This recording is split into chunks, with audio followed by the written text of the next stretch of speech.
दोस्तों, आपको एक खबर दे रहा हूं जो बड़ी खबर है देश के लिए हमारे और दुनिया भर के लिए। बिकॉज इसके पहले कोविड कोविड कोविड यही चर्चा हो रही थी, लेकिन सबसे बड़ी खबर आ रही है कोविड के बाद, और वो है वैक्सीन की खबर। यहाँ पर दुनिया की नज़र टिकी हुई थी कि वैक्सीन की कौन देश पहले बनाता है और किस तरीके से उसका एग्जीक्यूशन होता है, किस तरीके से वो लोगों तक पहुँचता है और किस तरीके से उसका टेस्टिंग होता है, first round, second round, third round, उसके बाद लोगों तक वैक्सीन का पहुंचाने का काम किया जाएगा, या मतलब पहले अपने देश में होगा या पहले वीआईपीज को देश के अंदर दिया जाएगा, फिर आम जनता को दिया जाएगा। मतलब किस तरीके से क्या फॉर्मूला होगा लोगों तक वैक्सीन पहुंचाने का, ये एक बड़ा सवाल था। लेकिन इन सब बड़े सवाल में एक बड़ी खबर आ रही है, और बड़ी खबर ये आ रही है कि इंडिया अपने पड़ोसी कंट्री पाकिस्तान को वैक्सीन दे रहा है।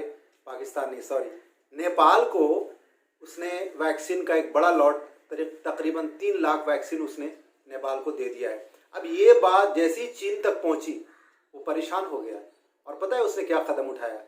उसने भी श्रीलंका को 3 लाख समथिंग वैक्सीन और पाकिस्तान को वैक्सीन देने का ऐलान किया। ऑफिशियली उन लोगों को इन्फॉर्म किया कि जो आप लोगों ने क्वेरीज किया था वैक्सीन के लिए, तो we are able to deliver you. तो पाकिस्तान को और चाइना को, पाकिस्तान को और श्रीलंका को चाइना वैक्सीन देने जा रहे हैं।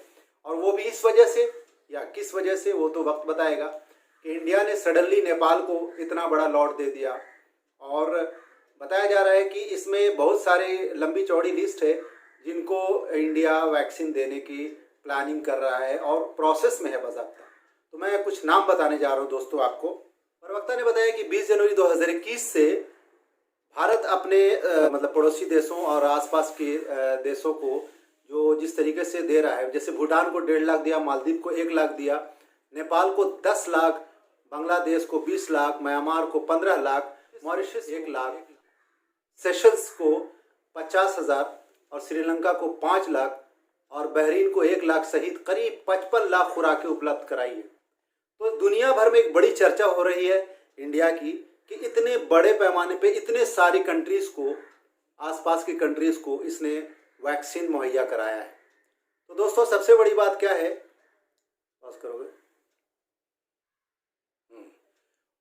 और अगले कुछ दिनों में, कुछ हफ्तों में जो इंडिया देने जा रहा है वैक्सीन, वो ओमान को दे रहा है, निकारागुआ को 2 लाख वैक्सीन देने जा रहा है, और ओमान को तो करीब 5 लाख वैक्सीन, और कुछ और आइलैंड्स हैं छोटे जिनको 2 लाख। इस तरीके से इनकी मात्राएं बढ़ती जा रही हैं, जबकि पड़ोसी भी बड़े एक्साइटेड हैं कि इंडिया जैसा कंट्री जो हमेशा से चढ़ बढ़ के अपने नेबर, अपने पड़ोसी देश को, जैसे कि आपने हाल में सुना जब मनमोहन सिंह प्राइम मिनिस्टर थे, उस दौरान, मतलब कांग्रेस की जब यूपीए की सरकार थी देश में हमारे, उस दौरान अफगानिस्तान में एक बड़ा पार्लियामेंट इंडिया ने स्पॉन्सर किया। और जो वहाँ स्वच्छ भारत अभियान अब यहाँ पे आया है, लेकिन इससे पहले वहाँ पे शौचालय का पूरे अफगानिस्तान में जगह जगह शौचालय, जितने शहर और ग्रामीण क्षेत्र हैं वहाँ पर एक अभियान चलाया इंडिया ने, और वहाँ पर पब्लिक कन्वेंस बना के दिए, यानी शौचालय आम जनता के लिए इंडिया ने स्पॉन्सर किया था। तो इंडिया तो अफगानिस्तान के लिए तो ऑलवेज इतिहास रहा है, बहुत पहले से ही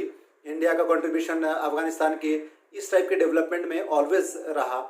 और चाहे नेपाल हो, उसके साथ भी रिलेशन अच्छे रहे, बांग्लादेश के साथ बहुत अच्छे रिलेशन रहे, श्रीलंका के साथ।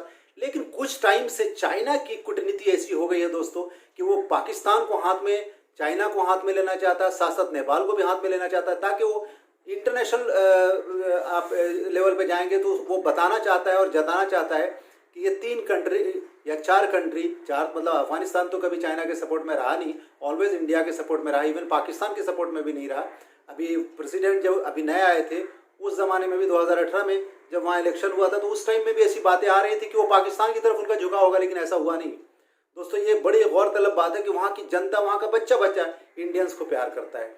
और ये चाहे गवर्नमेंट की वहाँ की मजबूरी हो या जो भी हो, लेकिन वो ऑलवेज उनका दोस्ताना रहा इंडिया के साथ। और दोस्तों, इससे उनको बहुत बड़ा फ़ायदा हमेशा से हुआ, क्योंकि बड़ी बड़ी कंपनी की इन्वेस्टमेंट अफगानिस्तान में, रेलवे ट्रैक बिछाने का जो काम शुरू होने वाला था, अभी एग्जैक्टली मुझे नहीं पता कि शुरू हुआ कि नहीं हुआ, क्योंकि कोविड बीच में आ गया, तो वो भी इंडियन गवर्नमेंट के इन्वेस्टर्स हैं जो वहाँ पे करने जा रहे हैं। गेल जो इंडिया की बड़ी इंटरप्राइजेस कंपनी है, उसने अपना गैस प्लांट लगाने का काम अफगानिस्तान में करने का सालों पहले ऐलान किया था। तो कहने का मतलब ये है कि इंडिया ऑलवेज बहुत पॉजिटिव इमेज के साथ दुनिया भर में अपना परफॉर्मेंस किया है, लेकिन इन दिनों कुछ जो इंटरनल मैटर आए हैं, जैसे लास्ट ईयर CAA NPR या नोटबंदी या अभी जो किसान भाइयों का जो आंदोलन था, इससे इंडिया की इमेज पर ज़रूर कहीं ना कहीं धब्बा लगने जैसा कोई वाइब्रेट हुई है इमेज, उसकी कुछ इमेज के ऊपर धक्का ज़रूर पड़ा है। लेकिन इससे पहले इतिहास गवाह इंडिया का परफॉर्मेंस अपने पड़ोसी देश के लिए बहुत अच्छा रहा है।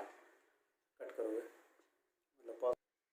दोस्तों, ये जानकर भी आपको खुशी होगी कि ब्राज़ील, मोरक्को, सऊदी अरब, दक्षिण अफ्रीका, कनाडा, मंगोलिया, आप ये सब कंट्रीज़ में हमारा देश यानी बड़े बड़े लेवल पे, किसी को 10 मिलियन, किसी को 1 मिलियन, जैसा जितना और जितनी मसले, जितनी ज़्यादा वहाँ पर कोविड का इन्फेक्शन है, उस मुताबिक हमारा देश वहाँ पर ये खुराक मुहैया करा रहा है और ये बहुत फास्ट हो रहा है।